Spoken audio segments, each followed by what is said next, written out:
Serial साथिया में आ गया है सिया रिकी का रोमांस वाला ट्विस्ट, जहां हॉस्पिटल में सिया टक्कर खाकर रमाकांत की बाहों में गिर जाती है और दोनों के बीच दिखता है क्यूट मोमेंट। तभी बात करते हुए सीता को पता चलता है कि जग्गी भी यहाँ आ रहा है। तभी वो जल्दी से रिकी को वहाँ से भगाती है ताकि जग्गी रिकी को देख ना ले, और जैसे ही जग्गी वहाँ आता है, रिकी दूसरे दरवाजे से निकल जाता है।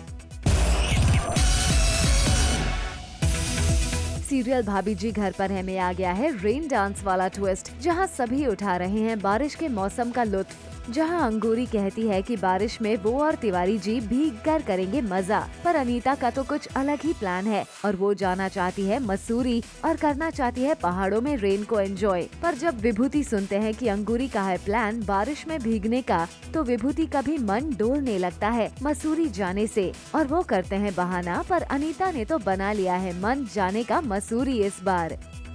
For all the Garma Garam Bollywood gossip news and more, download the Zoom app now.